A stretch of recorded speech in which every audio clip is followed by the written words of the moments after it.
Uwiteka ari kumwe nawe wa munyembaraga we Uwiteka ari kumwe nawe wa munyembaraga we Uwiteka ari kumwe nawe wa munyembaraga we Uwiteka ari kumwe nawe. Yesu ashimwe cyane mwene data nshuti y'umusaraba, amahoro y'Imana abane nawe.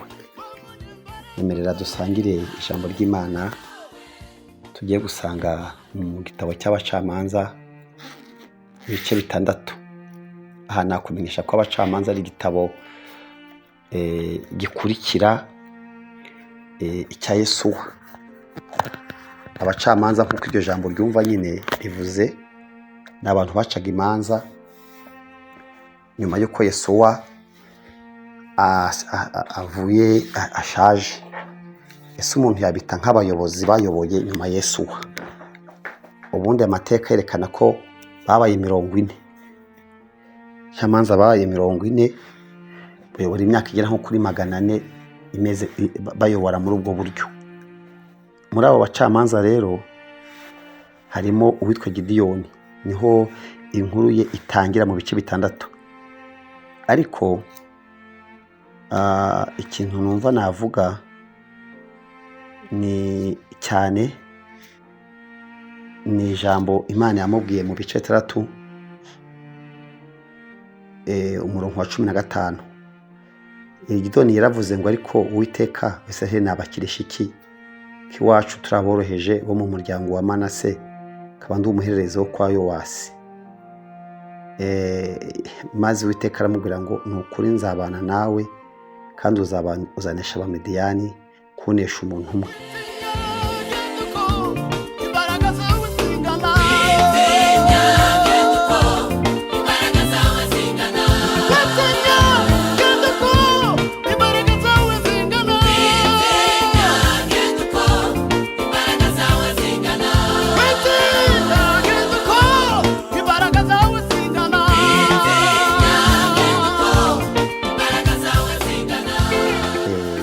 Ndashaka ko umfasha tugatekereza kuri uyu muhamagaro wa Gideyoni kugira ngo ubyumve neza.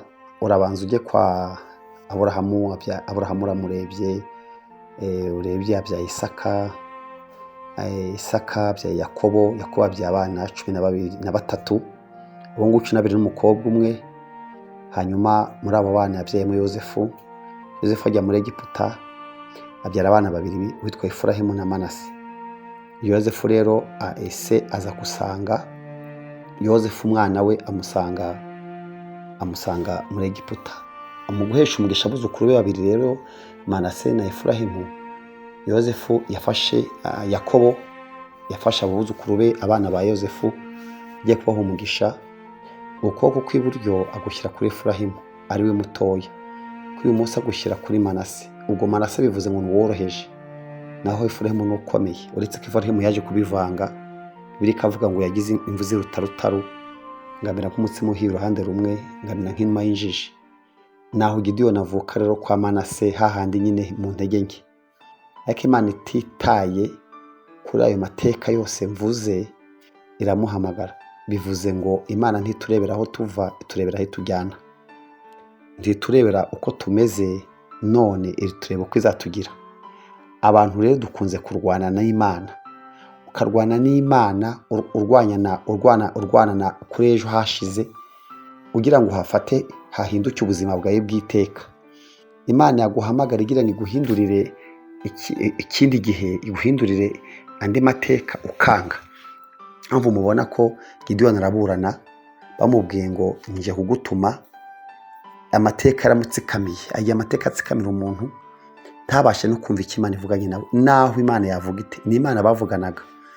Aho kugira ngo akore ibyo abwiwe cyangwa nabibyaza umusaruro, ahubwo yatangira kuvuga ngo nduwo kwa Manase. Ubwo kuba kwa Manase ni igikomere cy'amateka nk'icyo ufite. Arongera ati niwacu sindi imfura. Urumva yaranazi ko nta kintu abahererezi bahabwa. Ariko Uwiteka aramubwiye ngo nzabana nawe kandi nzagutuma aho ngutumye uzajyayo. Hanyuma akomeje kuburana, Imana iramubwira ngo ugende uko imbaraga zawe zingana. Hagiye dushaka ko Imana ibasha kuduhiza n'imbaraga nshya, ariko Imana idusaba ko tugenda uko turi. Niba urwaye gukiriza mu rugendo ugenda, niba uri umwana igenda igukuza ugenda, niba hari n'ibyo utazi genda bigusobanurira. Nawe rero mva nkubwire muri uyu mwanya, genda uko imbaraga zawe ziri. Ntabwo Imana ikusabye ibyo utagira, ntabwo Imana ijya yanduranya. Imana ntigisaba umuntu ibintu adafite, ahubwo irakubwira ngo ibyo ufite ndabiha agaciro. Emerera Imana iha agaciro icyo uri cyo n'uwo uri we, maze ujye mu muhamagaro Imana iguhamagayemo. Uyu ni umwanya mwiza wo kwitekerezaho, wo kumva ko utari ubusa. Amateka ye ugutsikamira, suzugura amateka yawe wakuriyemo, wahinduye umwambaro. Niyo utekererezamo abantu, ni nayo witekererezamo. Satani kandi akunda gufata amateka akayahindura inkoni kudukubita. Ariko uyu mwanya nkubwire ngo Imana ivuganye nawe kano kanya, irakubwiye ngo nzabana nawe, kandi amateka yawe ndayazi, ntazamuza kugukoresha ibintu bikomeye. Reka Uwiteka kumpera umugisha, kugirire neza. Amateka yo gutsikamira, ahubwo Uwiteka kuko wamumenye ukaba umwana w'Imana, biguhindurire ikindi gisekuru uturukamo, kuko amateka ya Kristo wakiriye. Wibuke ko Yesu ari umwana w'Imana. Imana iguha umugisha mu izina rya Yesu Kristo, amen.